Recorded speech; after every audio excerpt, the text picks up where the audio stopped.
કોંગ્રેસ પાર્ટીએ સુરેન્દ્રનગર લોકસભાના ઉમેદવાર તરીકે ઋત્વિજ મકવાણા ઉપર પસંદગીનો કળશ ઢોળ્યો।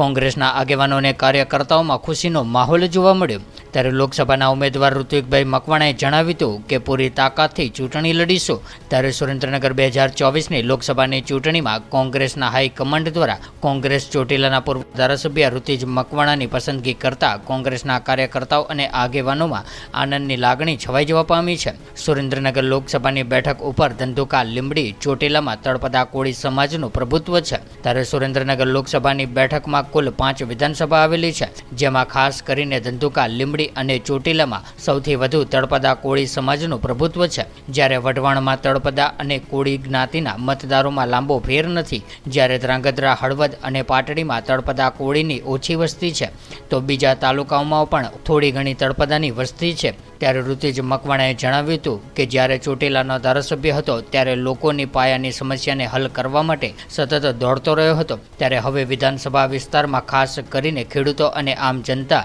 જે મુખ્ય સમસ્યાઓ છે તે હલ કરવા માટેનો પ્રયત્ન કરીશ, તેમ ઋત્વિજ મકવાણાએ જણાવ્યું હતું। જ્યારે સુરેન્દ્રનગર લોકસભા બેઠક પર ભાજપના ચંદુભાઈ સિંહોરાની સામે કોંગ્રેસના ચોટીલાના પૂર્વ ધારાસભ્ય ઋત્વિજભાઈ મકવાણા મેદાને ઉતર્યા છે। જ્યારે કોંગ્રેસની રાષ્ટ્રીય નેતાગીરીએ ઋત્વિજભાઈ મકવાણાની પસંદગીની જાહેરાત કરી હતી, ત્યારે હવે લોકસભાની ચૂંટણીમાં ભાજપના ઠાકોર અને કોંગ્રેસના તળપદા જ્ઞાતિના ઉમેદવારો વચ્ચે ખરાખરીનો જંગ જામશે।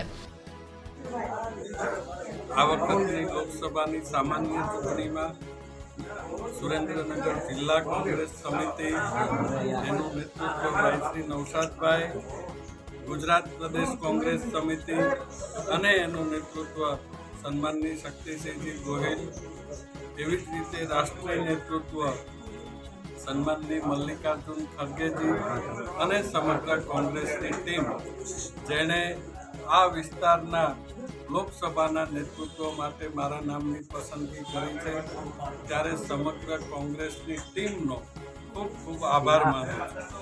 એની સાથે સાથે આપના માધ્યમથી સુરેન્દ્રનગર લોકસભાના તમામ મતદારોને ખાતરી આપવા માગું છું કે જે રીતે ભૂતકાળમાં 2017ની અંદર મારા અને નૌશાદભાઈના ઉપર જે રીતે લોકોએ ભરોસો મૂક્યો હતો અને 5 વર્ષ સુધી સતત પૂરી તાકાતથી સરકારની તમામ સમસ્યાઓની સામે જોમ અને જુસ્સા સાથે લડ્યા હતા, એવા જ જોમ અને જુસ્સા સાથે આવનારા સમયની અંદર પણ દરેક પ્લેટફોર્મ ઉપર લડીશું।